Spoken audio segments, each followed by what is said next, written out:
Welcome to Office Hours, where we answer your questions, tech and media production questions every single day. Alexander Knight from Port Coquitlam, BC, is our reader today. Alexander, what's on our first question list?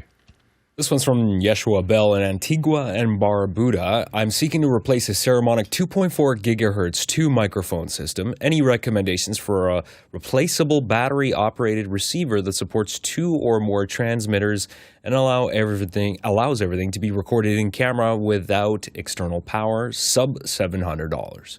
Okay, Alexander's going to turn around and hit us with the first answer today. Alexander? That's a tough one. Yeshua, I don't know why you want to replace that one. Is it because it has battery issues or because you want to go with something other than 2.4? The problem is with the budget that you're specifying, you're not really going to find a UHF band system which is going to be way more reliable than the 2.4 for under $700, especially with a 2-channel requirement. That's going to be a tough one. Sennheiser makes their new EWDP series, replaces the G4 stuff.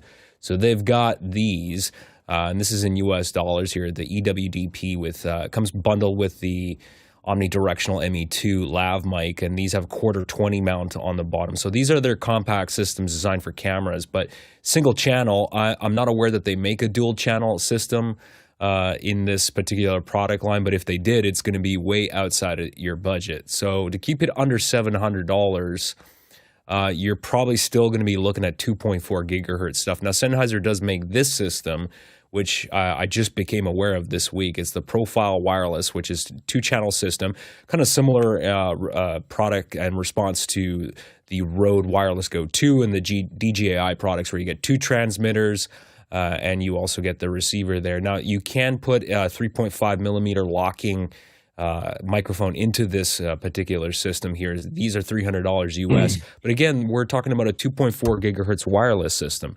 So again, what is the use case? How reliable does it need to be? None of these systems are really what I would consider designed for pro level, but for content creators in certain use cases, they may work well, but cheap wireless works until the point it doesn't. So just be aware of that. Alex Lindsay.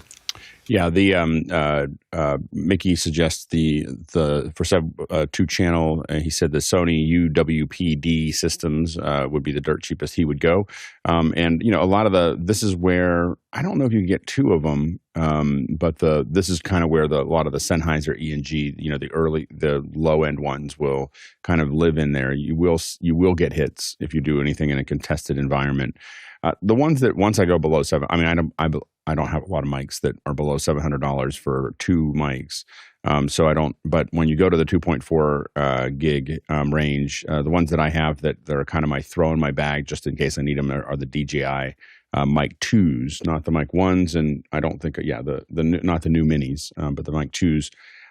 They're really convenient. They don't have removable batteries, but they're convenient, and in the same room going 20 or 30 feet. We found them to be pretty stable, and you can clip them on, although you can add mics to them as well. Courtney Gooden? Yeah, I kind of agree with Alex's suggestion.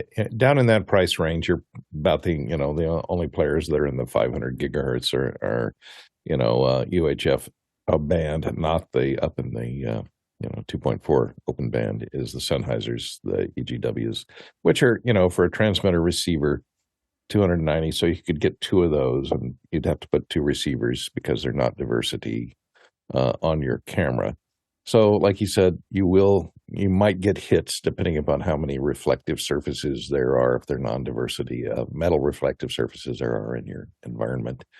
And they're analog, not digital, so at least when they start to degrade, you'll just hear a little shh rather than a, well, I was, and rather than a complete dropout of all sound, which is what the digitals do when their signal gets blocked by something or you get out of range.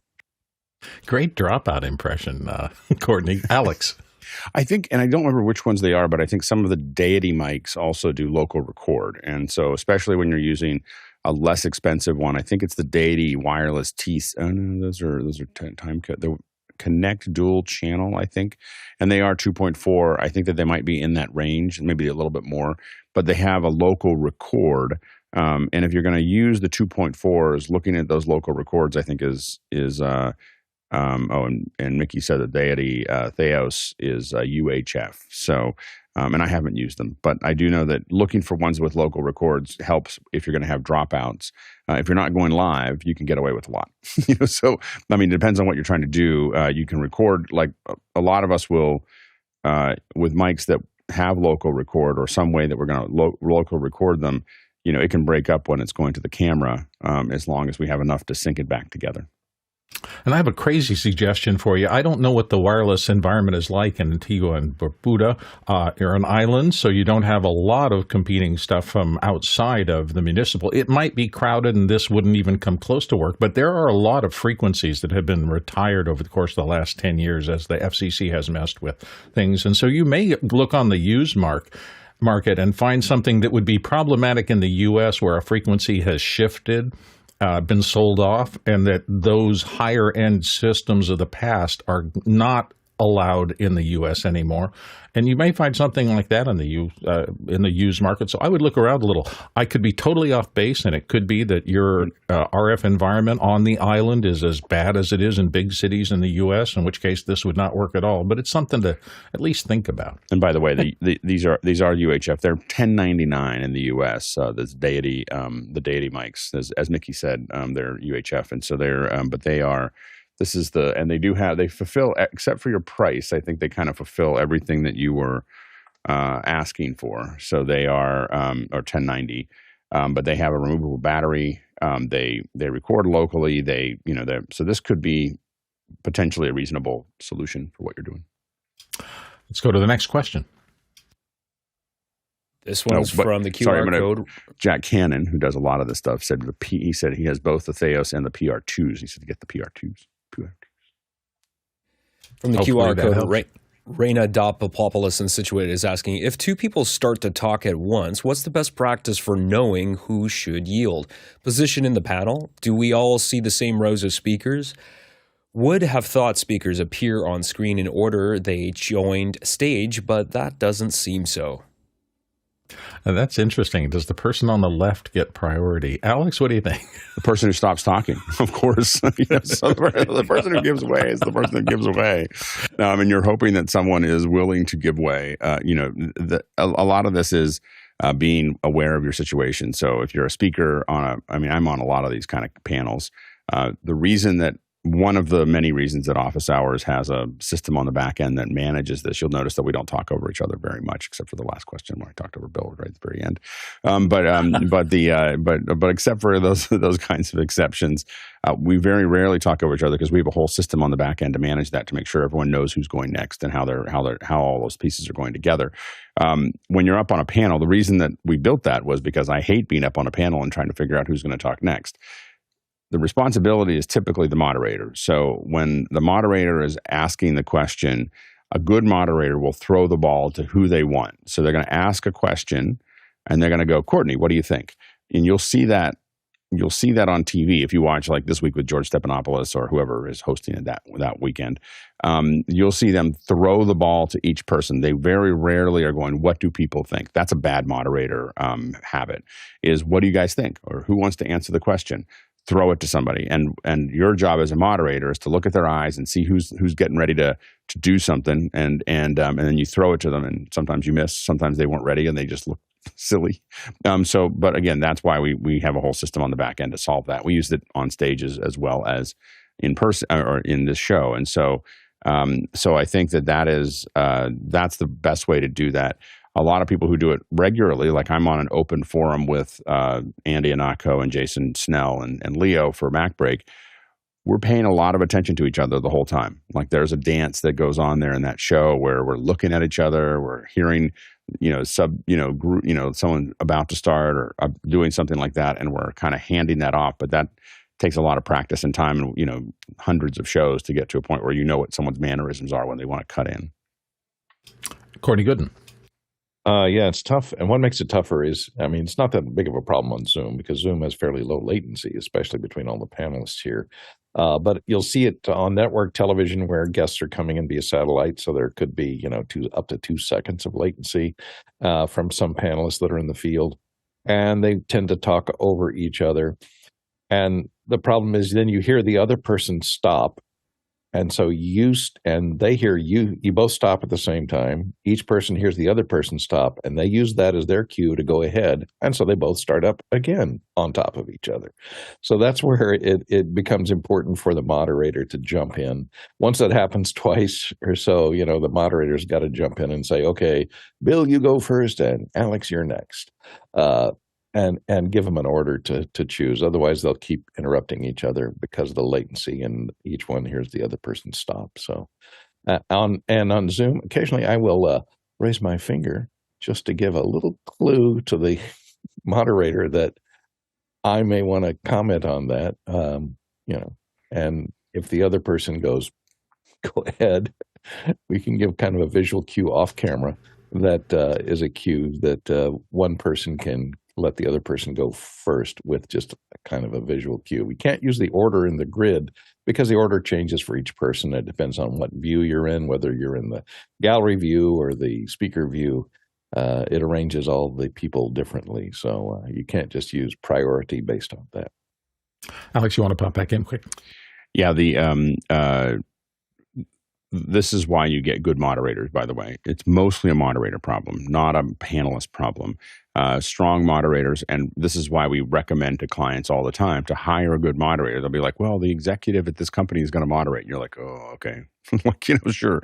Like, when was the last time that executive moderated a round table, and that's the problem is professional moderators show up. Like, there's a couple people that I recommend all the time, and they're like, why do you recommend that person all the time? I'm like, because it makes it go away. Like, I'm working on a bunch of production, and I can hand someone, like, you do the conversation part and I'll do the tech part, and I just know that part's done. Like, and it's really hard when you take VIPs, especially. The one thing you have to be very careful about: you never want a moderator that is an expert that's an expert that doesn't understand that their job is to ask questions.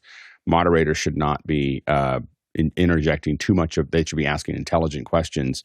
But the moderator's job is to build up the folks that are there, not to sit there and talk. If you have the person moderating that wants to say a lot of things, they can very easily run over the entire panel. Don't forget, we're taking your questions always on office hours. And if you have one you want to add to we highly recommend you do that. We would love to hear your questions. In order to do that, you should be in the Makana system if you want to get into the full process. And that's at officehours.global/join. When you do that and put your name into that, we'll send you an email within a day or two. Once you've done that, you can ask, vote on, and discuss the show's questions. And as a matter of fact, you have a community there that meets every day live while the show's on to discuss what we're talking about here. That's officehours.global/join. So we're going to move on to our next question. Pedro G. Gonzalez in Washington, D.C. I watched the Super Bowl OTA, but noticed it was very pixelated at times. Did the YouTube TV crowd have a better viewing experience, 4K? Jason Bache, what'd you see?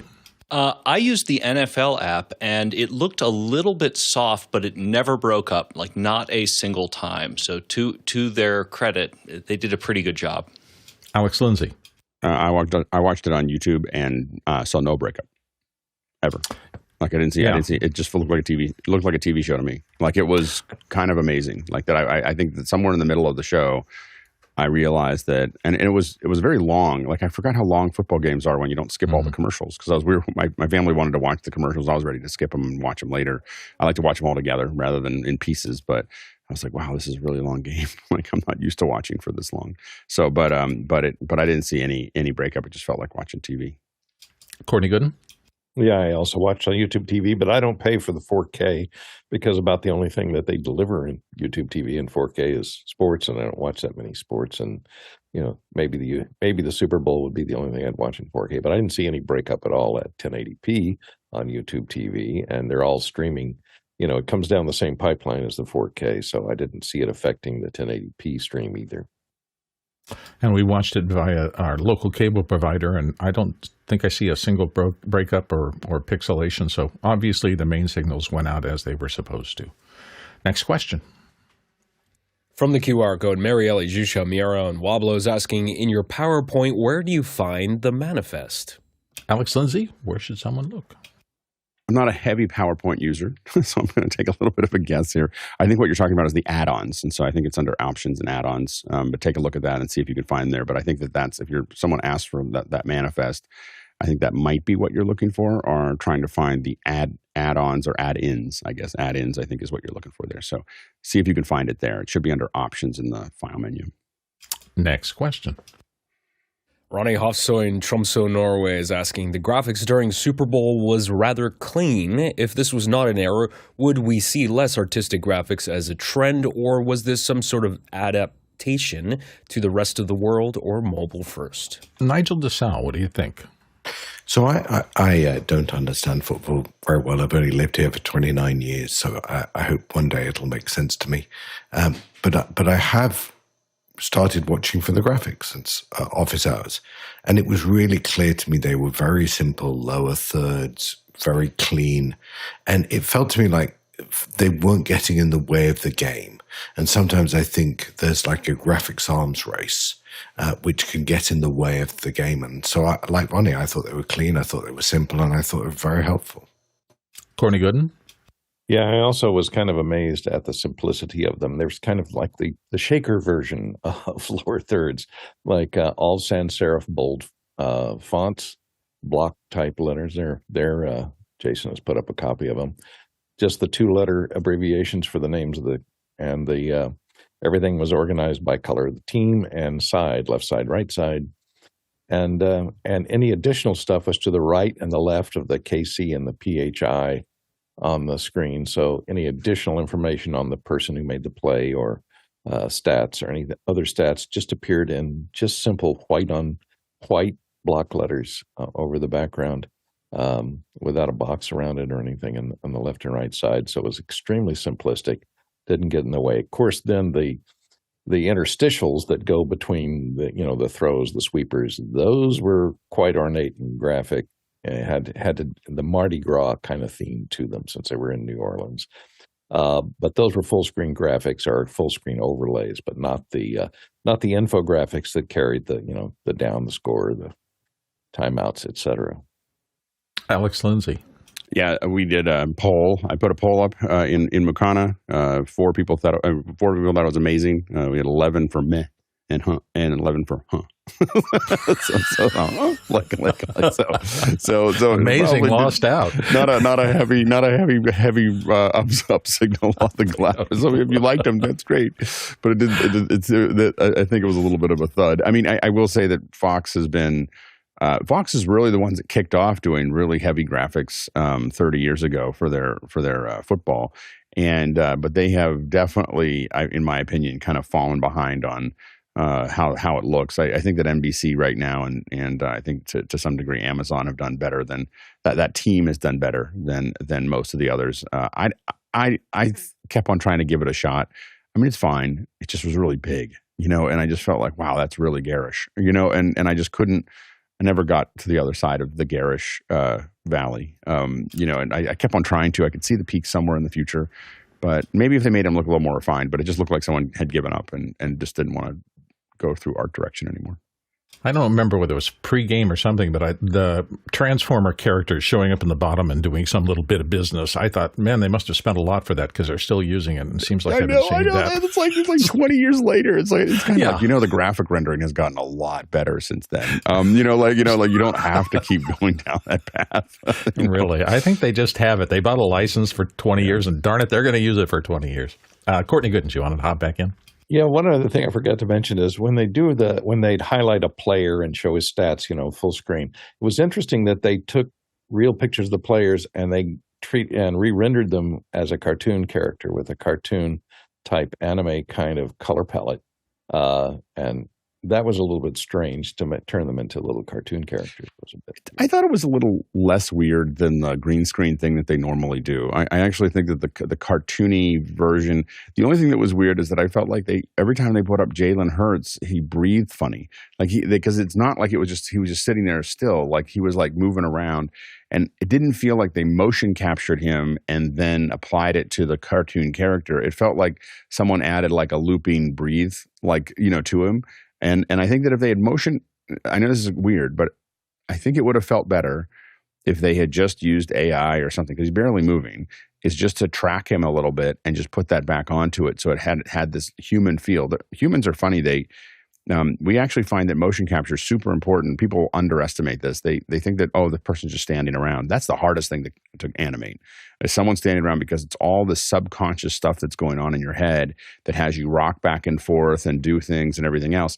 And it's super hard to animate well. And I felt like they fell short there. I kept on watching. Every time he popped on, I was like, yeah, that's some kind of loop. It's not like they could have literally just captured him. And there's a lot of AI tools now that would turn that into an animation for that and move it around. And it just would have felt actually pretty cool, I think, if they had done that. And if they did do that, then they put too much Butterworth on it. That's all I can say. By the way, I must say that my favorite part of the entire broadcast was Lauren Daigle and Trombone Shorty in that version of America the Beautiful before they started the game. I thought that was absolutely awesome. For me, the whole game went downhill after that, but that was fabulous. Next question. This one's from Carlos Rojas in Washington, D.C. Can't believe the poor quality of the lower third graphics in the Super Bowl last night. First thought they may have had an issue with their Viz machines, but this was a purposeful look. Alex Lindsay, what do you think? I wouldn't say poor quality. I would say poor design. so there was a high quality. It was a high quality lower third, just designed in a way that many of us didn't agree with. That's all. And I think that's it. I think that the other thing is that it pushes up against. It was a lot of square edges. Right now, the in vogue is rounded edges. I bet you that would look much better. I bet you a lot of people would have had a different view if it was just 25% smaller and they had put a 3-pixel round on all the little squares. I bet you it would look completely different to people. Next question.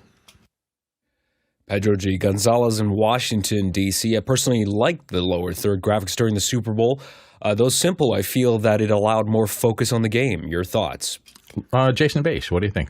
Wow, this keeps going back and forth. I mean, my feeling was I didn't know it could be that minimalist, and at the same time, I agree. It was, in many ways, it was too big. It was too square, and it just didn't quite sit right. But it was actually kind of relaxing to actually see the entire square of the game, and to not always have things loading in and zzz, zzz, zzz, around the screen. And I know the format changes a little bit depending on who's doing it, but I had a couple of times, my wife was interested in watching part of the game, and I was in and out of the room a good little bit, and she occasionally asked me things, and I try to look and say, okay, what down is it? How many yards left for first down? Things like that. It took me a good little bit of time to get used to where to look for things, and that's kind of the downside. It's going to be in that stripe down on the bottom, but you don't know exactly where they're going to put which stat, and it's always something you got to get used to every game. I do wish there was a little more standardization on that, but that's just me as an individual. I may not reflect anybody else. Next question. Jack Cannon, Phoenix, Arizona, USA. I'm looking for an interesting lens for filming with my FX6. Mark Bone raves about the Helios 44-2 58mm lens. What are some other options for older lenses that with unique looks? Alex Lenses. Alex Lenses. Alex Lindsay. Lenses. Alex Lindsay. There's your brand. Mickey says I would try lens whacking, either for free lensing, also lenses from Lens Baby, or shooting with tilt shift. So yeah, and so I was going to recommend Lens Baby is a way you can get something creative. It basically gives you a kind of a weird bellows. I got into shooting it. So here's what it looks like here. So it's kind of a bellows here that you put your lens on. And you can have lots of effects, and so you can see a lot of blurs and a lot of kind of there's a lot of different ways that you can stretch things and turn things and get kind of a creative view. Just make sure you're not doing anything that's important. I think the reason I stopped using the Lens Babies was that I found that I had footage. I started shooting footage that I was like, oh, that would have been great if I hadn't done that. And so I think that I prefer to do most of my effects after the lens. So after I shoot, I like to do a lot of the stuff that I'm doing as opposed to doing it in lens, because in lens I'm burning it in, which may be what you want to do. I find that when I put on a lot of these, I've not used the Helios lens. I think that I find that when I put on those lenses, I feel like I'm now boxed in. And and yes, and Mickey said Lens Baby is all sorts of lenses, not just tilt shift. Yeah, I know they have lots of artsy lenses, and again, all of them I'm left with. I don't want to put that on my lens because when I want to take a real shot, I want to have something. So you really want that to be a second camera. It's grabbing some stuff that you might use as salt and pepper somewhere in the future, but I wouldn't. I would really be careful about putting the Lens Baby on. As someone who used to own all the Lens Baby things and kind of went through a moment of doing that. So I had, there's about 6 months that I really just all shot everything with Lens Baby, thinking it was really cool. And by the end of it, I just didn't really like the overall look. The tilt shifts are kind of cool. I think that the other thing that, when you think about macro, think about like bellows. So NovaFlex makes these bellows that you can put stuff on the end and you can get them all kind of turned around for macro photography, and you can get some really interesting video shots as well. Another thing to think about is, and I can't think of the company that makes it, and I don't know if this is going to work for you, Jack, or not, but there's these long, and I just, these like super macro snoot lenses that are the periscope lenses, yeah, that are they've got little lights on the end of it, and I just can't think of the name of it off the top of my head, but it's one of those ones that I really want. And for a long time, Mickey pulled it out. I knew if I just stuttered for a while, Mickey would just tell me what the lens was. The Laowa probe lenses. So the probe lenses are super cool. It's on my I haven't been able to justify spending $1,200 on one of the probe lenses, but it's definitely on my list of, I should buy that. I don't even know what I would use it for, but you can push it through things, and it's this really cool effect. And when I see it used in effects, I'm pretty impressed. As an overall, I don't know how you buy them because I don't know how to buy them. I can only rent them as K35s. These old K35 lenses, we use them for a Linkin Park live stream, back in 2017. Oh, it just makes everything. The blooms are so pretty. everything just the filter on the front, or the lens coating and everything else on the K35s. It just made the whole thing look amazing. If you look back at somewhere in the spring of 2017, right before Chester passed away, we did a live stream with them and on their channel. And if you look at that, that's all K35 lenses, and they were some of the prettiest lenses I've ever used. And every time I hear tilt shift, I think, primarily those were developed for architecture when you need to square up and true vanishing lines on it, like a tall building or something like that. So when people use them for fun stuff, that's great. Use them for fun stuff. But the original purpose was geometric rather than aesthetic. And so I always think that that's probably their best use, because I feel exactly the same way Alex does. If that's what's on my camera and suddenly something else happens, I've got to shoot it, I feel like I'm hobbled, because it's kind of a one-trick pony. Next question. From Joaquin Matus in Imperial Valley, California. Thoughts on or any comments on Kendrick Lamar's HT show from a production perspective? Some tech highlights include 13-plus Venice 2 cameras with Fujinon, Duvo, Cine, and ARRI signature zoom lenses, and a new Sound Devices A20-HH transmitters. Jason Bache, like the halftime show. I thought the look and the sound was second to none. I actually put my headphones in and thought, well, maybe they're going to broadcast spatial audio. I didn't really hear any of it, but wow. I mean, it was truly second to none. I thought the sound was crisp and clean, and you could only hear the audience when they wanted you to hear the audience, and it was just very, very tightly managed. Courtney Gooden. Well, I think they owe Ringling Brothers some royalties for the clown car concept that they used with was it a Buick GNX, which is a fairly rare car, that they had to find one, I think, that they could gut to use as their clown car to have all the dancers appear out of at the beginning. That was the only interesting staging part. There was the synchronized dancers that formed kind of the American flag. It was kind of interesting. I like that graphic that graphic concept, and the dancers were good and well synchronized, but there wasn't a lot of magical transformation to the stage, or it was a black stage with a bunch of dancers on it, so the dancers stood out more.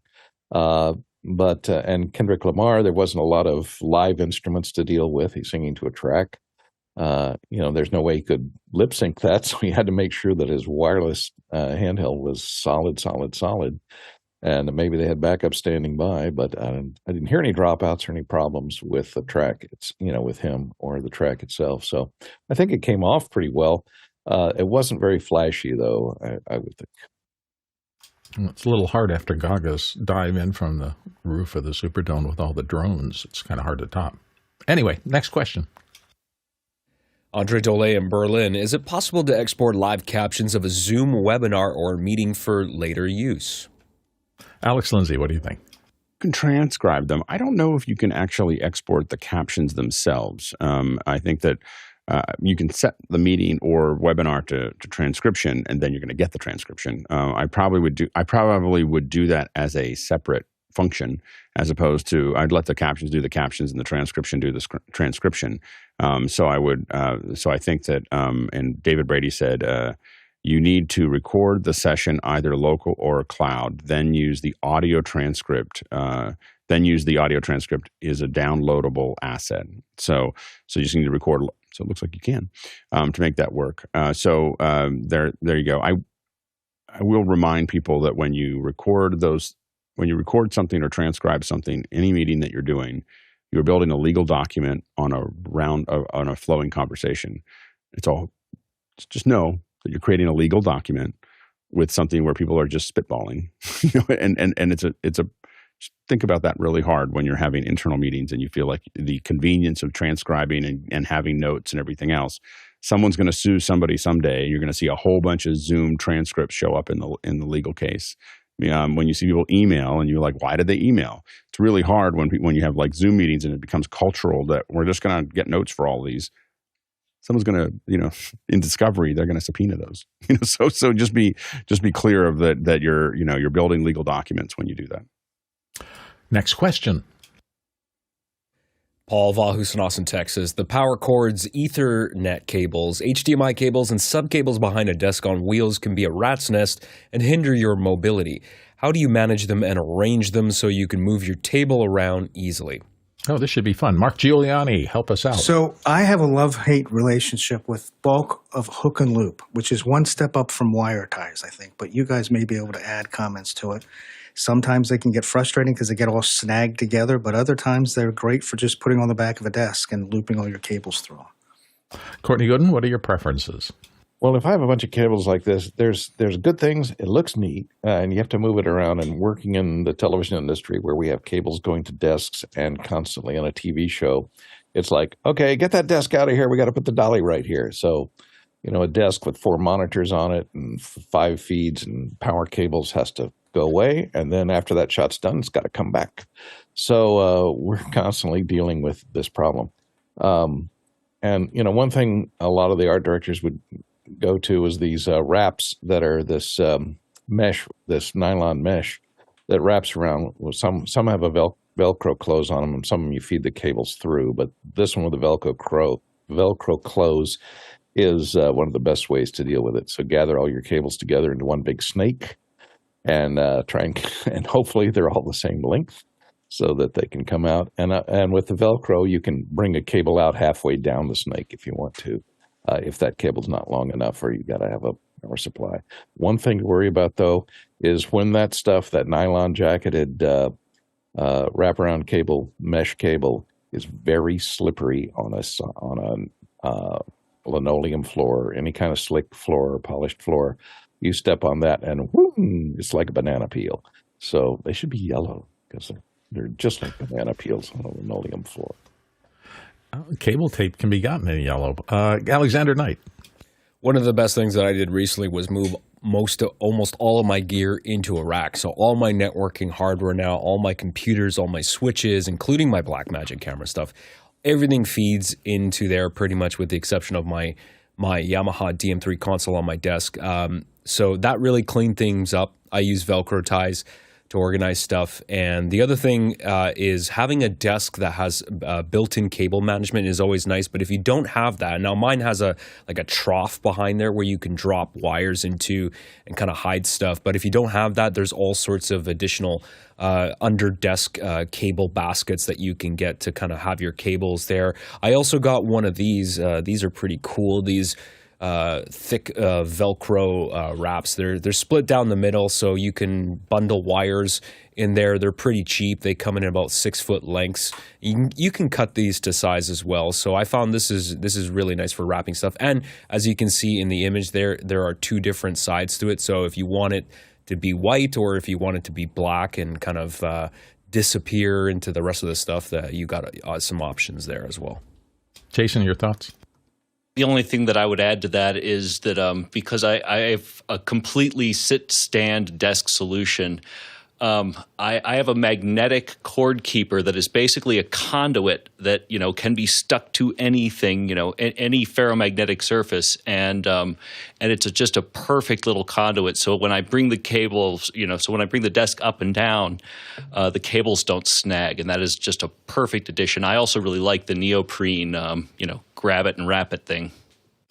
Perfect conversation in the chat, too. Ronnie Hofsway said, gaffer's tape, lots of it. And Craig Kaduki responded with, oh, the residue. So, yes, that is both of them sensible comments. By the way, if you have questions you want to put into the show queue, you can also type in askofficehours.global. That's askofficehours.global. That will get you kind of into the quick system. There's also a QR code here that takes you to the same place. So even if you're not in Mukana, or even if you're out on the road somewhere listening in your car, and want to just jot that down or think about it, askofficehours.global will put you into the queue, allow you to toss a question in anytime, and those questions stay persistent, the ones that come in off the QR code. So it'll be around tomorrow for the show as well, and hopefully then you'll be encouraged to be here to listen to your answer. Next question. From Robert Green in Los Angeles, Fox used AI to tell the story of Jimmy Johnson on the Super Bowl pre-show. Thoughts? Yeah, Nigel, what do you think? I have to say I really liked it. I really liked it on a bunch of levels. Number one, they introduced it. We're using AI, so they weren't pretending it was something it wasn't.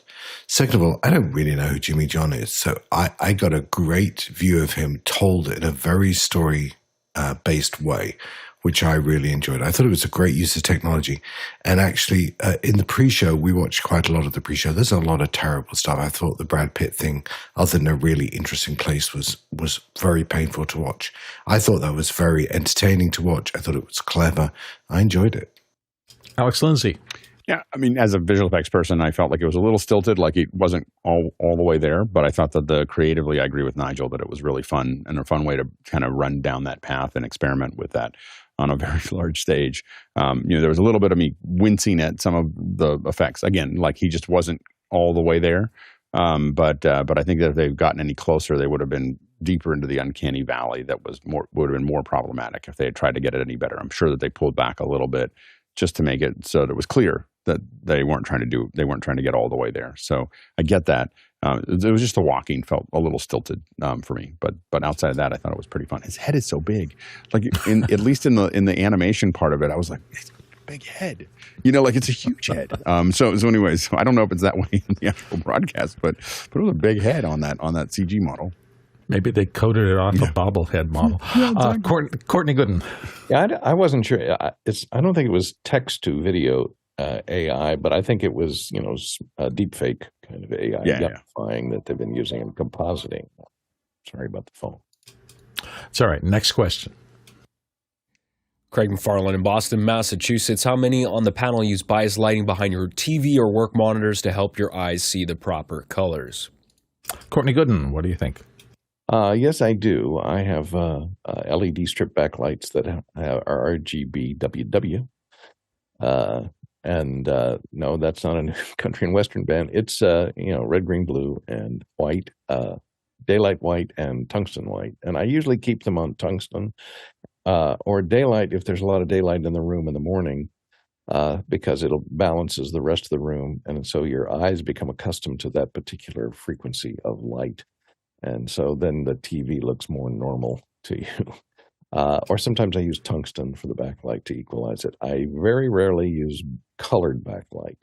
I only use the colored backlights like teal or crimson, cyan when the TV's off, just to highlight in the room, but not when watching.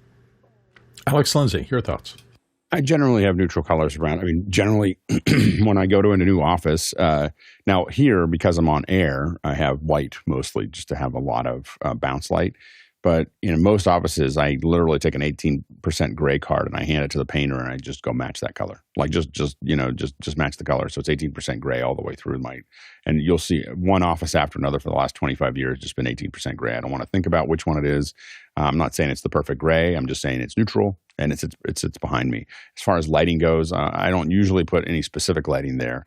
I just mostly want to not have colors in the room that are going to bias my view of the color itself. Yeah, I agree with that. I'm generally not all that concerned because whenever I'm doing work here, at least, I'm not a colorist, and I know that, so I'm not trying to preserve that. I'm looking at information monitors, not judgmental monitors. If I'm in the field doing something and I have a professional balanced monitor that somebody has calibrated properly, then I think differently than I do when I'm just looking for information like I am here every day. Alex?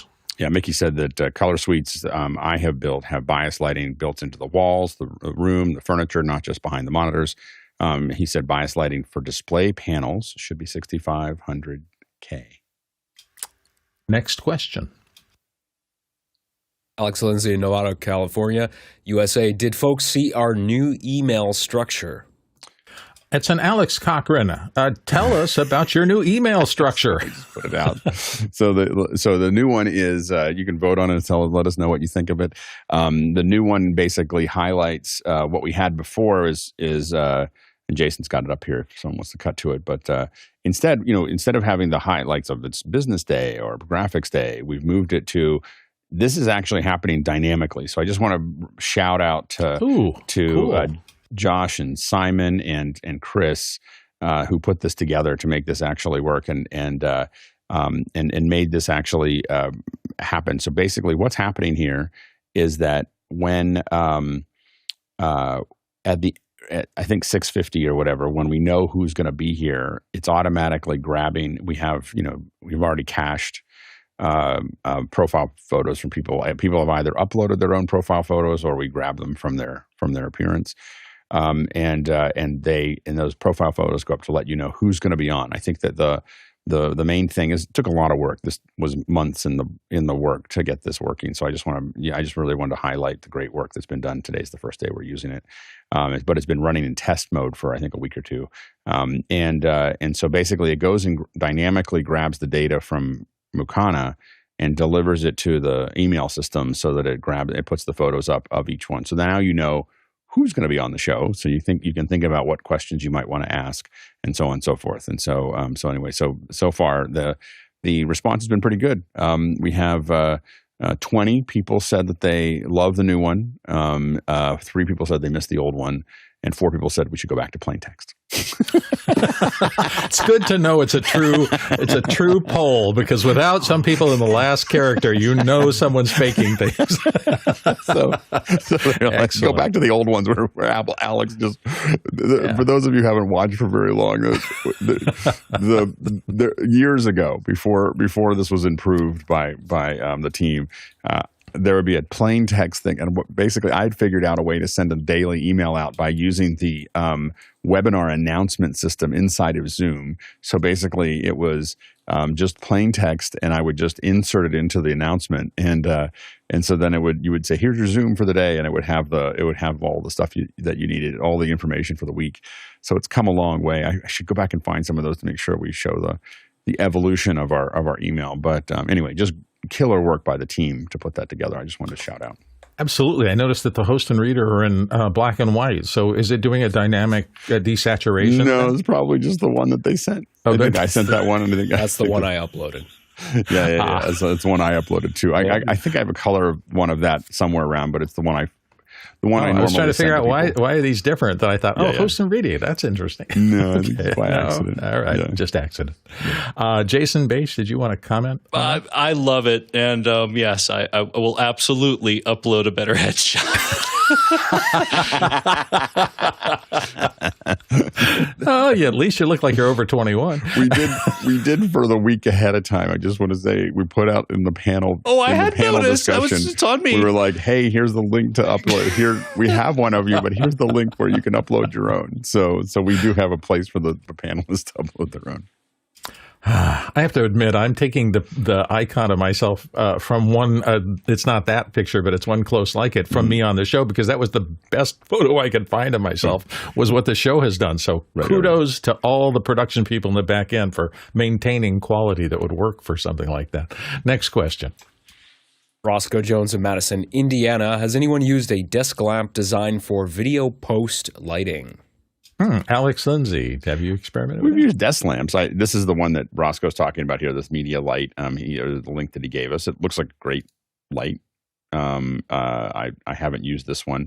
We've definitely used ones that we think are neutral, but I don't know if we've ever used one that was specifically sold as a SEMTI light that is there to improve for bias. Wonder what the price point differential is for that. This one's about $100 and some, and the ones that we buy are normally less than $50.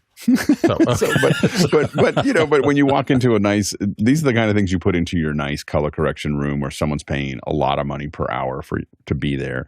They're paying $1,500 or $2,000 or $2,500 or $3,500 an hour to be sitting in there, and then you can afford to put in really expensive lights that look really nice. In fact, you want to, because you want them to feel the money that they're spending on their event. I wonder if anybody's analyzed that to see how it compares to the three most expensive words in the history of the world, which I understood was lather, rinse, repeat, because those three words ate up so much product that you ended up spending so much more on their products that they made a lot of money off of that. Next question.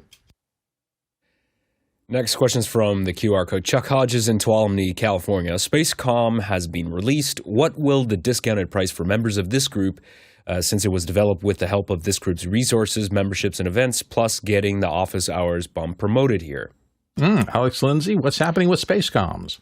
We're really excited SpaceCom's coming out. I don't know how many resources they actually used of office hours to do that. I mean, they've been really building this on their own for quite some time. And I think the real opportunity for us is not that we get discounts, but that we get products that make sense for us. So I think the team has put together a really, really fair solution for how they're charging for it. And I think we're not going to ask them for any discounts. We just want to make sure that they're successful at it, because I think that they're really solving a really important problem. I think that it was great that they met each other maybe here, but I think that most of the work that they've done has been outside of this. They've been using it a lot. I don't know if they've used it that much inside of office hours as far as their development goes. But we're really excited that maybe we had some little input on what it looks like. What we really need are people to build better products for online events, and that's what SpaceComs is. And we're super excited that it came out, and we're going to keep on promoting it because we love the fact that the team are a bunch of OGs in our group, and they're solving a real problem in a real way that's built from someone who's actually doing it, and we just can't wait for it to be successful. Next question. Paul Vahus in Austin, Texas. The photographer who took a sensational shot of Mahomes' pass to Xavier Worthy in the Super Bowl was featured by the play-by-play callers. Are the behind-the-scenes media pros going to be recognized more now? What do you think, Alex? This is a person that had been on that team. I actually knew who he was. So he's been on that team, on those broadcast teams since, I believe, the late 80s. I mean, he was an OG 20 years ago for doing this kind of work, and considered one of the best. And if you look at the shot that he did, oh, man, if you're a handheld person, we're not talking about Steadicam, we're not talking about anything else. He did that from the sideline, handheld. If you look at the shot that they showed, I don't have it here to show, but wow. It was just an amazing shot that he grabbed onto it, that they used as an example. But the reason that they were doing it is he's retiring. This is his last year, and I can't believe he lasted this long as a handheld operator. He must have been a lot of chiropractic, a lot of yoga, to make sure that he could keep up with the kind of work that it takes to do what he's doing there. So I think that it wasn't. I don't think it was a photographer. I think it was their handheld operator that they were talking about. But it's because he's been doing this for 35 years or more than 35 years. He's part of the infrastructure of what they do, and this is his last Super Bowl. It's not that, I don't think they're going to do that much more of that, but I think that's why they did it for this person specifically. Hey, if you value what we do here, there are a few ways you can help. You can like and subscribe to our YouTube channel. You can volunteer at officehours.global/volunteer, become part of the team that makes this possible, or you can donate at officehours.global/donate. We would appreciate any and everything you can do to support us. We show up here every day to try to make a good show for you, and we would appreciate you becoming a little more involved if you want to. Next question. Douglas Carmichael's asking, it's interesting that they use Sony VENICE 2 cameras, which are usually used for cinema, for the Kendrick Lamar halftime show. Wouldn't it be difficult for a cinema-trained camera operator to adapt to a broadcast mindset? Alex, what do you think? Yes. I mean, a lot of times they may have used broadcast talent to do that. Some you can get good DPs. We've done live shows where we have all cinema folks. The hard part for them is if they can get over the fact that we're not going to give them a focus puller, like we're not going to give them, somebody else that's going to be there and they're going to do it all themselves. A film-based DP will definitely shoot it in a slightly different way. And some of the live shows that we've done that are the best are ones where literally every camera operator was a DP on the regular. In any other day, they were DPing stuff, and they happened to be a camera operator for that. And it's big shows and expensive shows. The Venices actually have been used live. We've been using them live for many of our live events over the past, 3 or 4 years. So they're not. It's not uncommon for us to use. I mean, I know that Sony sells them as cinema cameras, but they actually lend themselves well to live production. And I know that ARRI's moving towards that with their Live 35 solutions. But the Venice has been kind of the one that a lot of folks have used for this. They've got a lot of infrastructure for that. They've got the stuff that you need to make that camera work. So I don't think it was that big of a jump. And I don't know whether, whether the operators, a lot of operators can go back and forth as well. So I don't think it was that big of a jump. And I think they've been using them in the Super Bowl for at least 3 or 4 years. Courtney Gooden? Yeah, they didn't use that, compared to the 240 cameras used. They used 13 Venices, supposedly. I think also the Rialto version of that, where they can separate the image block from the background electronics so they can get a smaller, wedge it into a smaller space. Maybe they use that in the halftime show where they could wedge a camera in close without it being obtrusive, without a camera operator. Or sometimes they use those where you're using them on a gimbal rig where they need a lighter weight camera on the gimbal because the guy's carrying it around on a rig and electronics are attached to his back somewhere within about 15 feet, or within about 15 feet being carried by somebody else. That may be one reason that they used the Sony Venices. Alex? I think the big reason they use the Sony Venice is because it's got a bigger sensor. so the most of the broadcast cameras they have, especially ones on long lenses, are going to be 2/3 inch chips.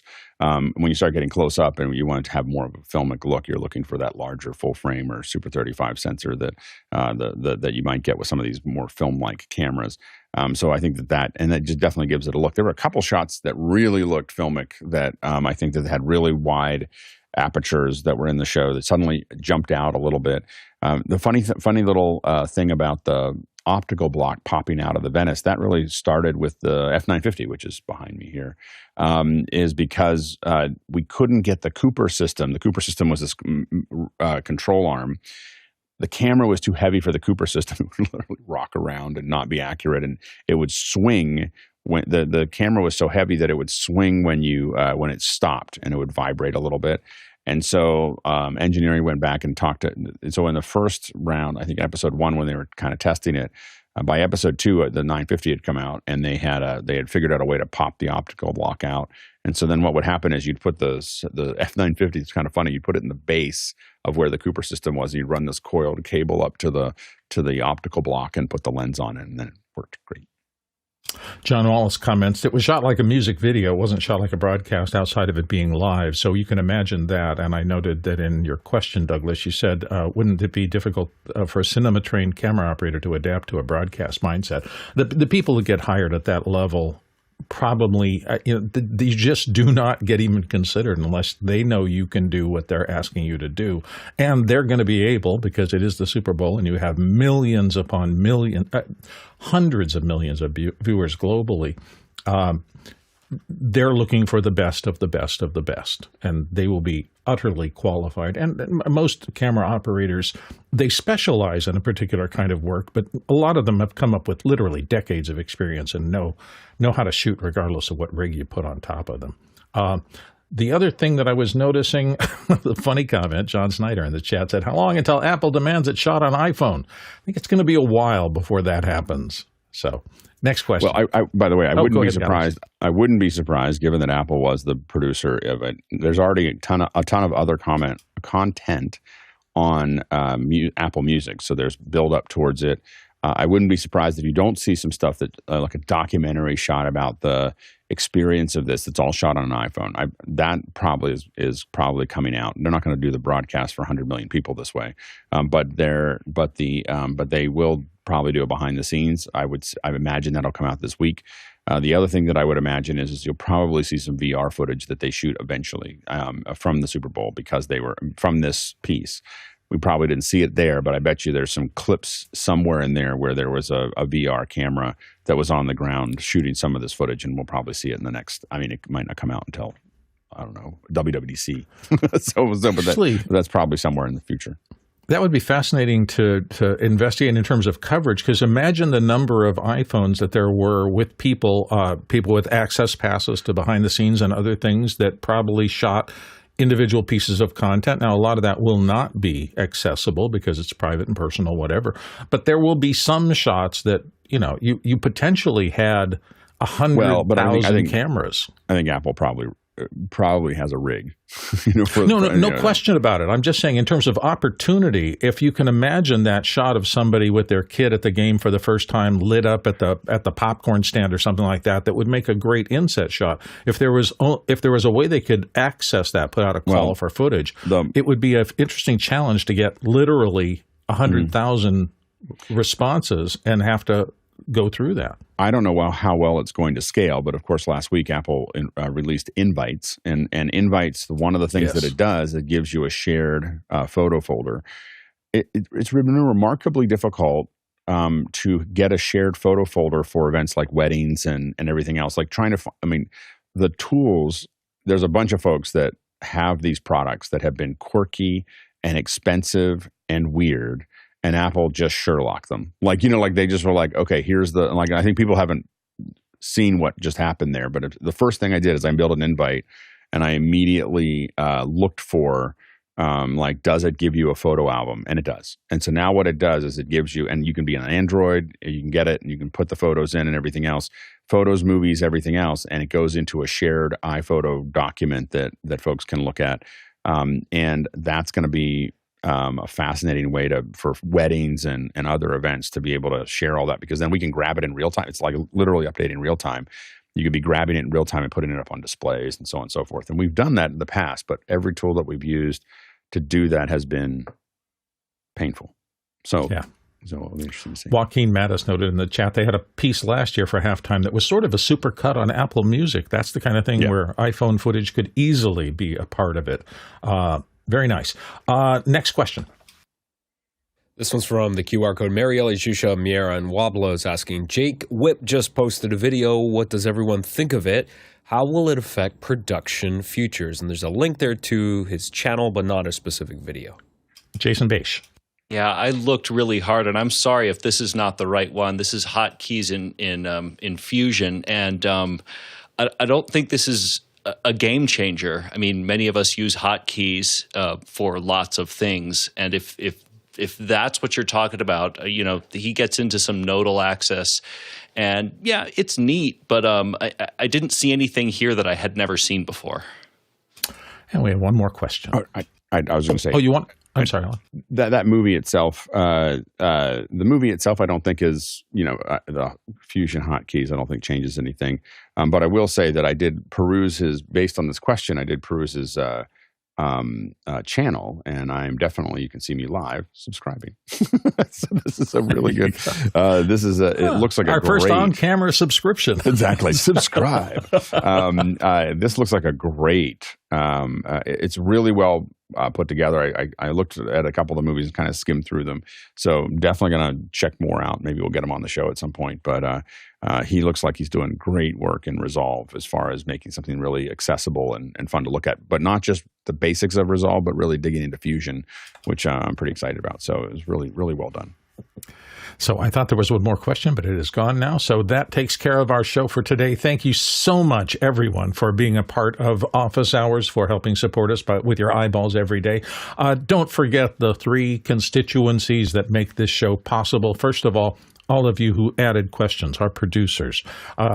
We don't have a show unless you ask questions, and you are showing up every single day that we do this to have brilliant questions put in that we can talk about, discuss things that help everybody learn more about the production industry. To our second constituency, the panelists here, who everybody shows up without any compensation every single day, some subset of the group of qualified panelists, and help understand all the technical details and the aesthetic details and everything else of how content gets made in the modern era. And we appreciate it because we're doing it so everybody watching can help themselves learn a little more and get better at it. And finally, our amazing back-end crew, the people that you don't see. You'll see their names scroll by in just a minute. And I would encourage you to stick around a little bit as often as you can and look at the number of people it takes to put this show on. People who are working behind the scenes live when the show is on, but also people who are working on kind of organizing things and making it all happen on the back end.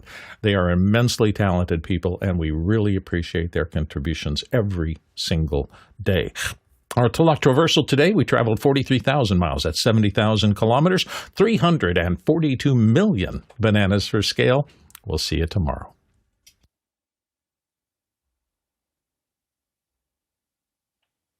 We didn't even talk about the commercials. In the Super I know. Well, that's tomorrow. I know. Tomorrow. Yeah, it'll be tomorrow. Puppy Baby Monkey came back. Yeah. Puppy Baby Monkey. Yeah, exactly. So we got tomorrow's a new day. Anyone see the Lilo and Stitch with the Stitch running across the Running field? around That was the, pretty good. yeah. I really want someone to. I really want someone to do the one with Ratchet and Clank. Those ads. Oh, were the best. PlayStation? Someone, Yeah. the Ratchet and Clank ads where they were like, weapons not for this world, and they were like firing these big things, and it, like it was. If you go back, and they're really old and low res, but man, I wish they'd redo those. I've never played the game. I just like the ads. Be an easy up sample. Yeah. No. I think you have to redo them. Or re-render. That's what I meant. Yeah. Well, bye.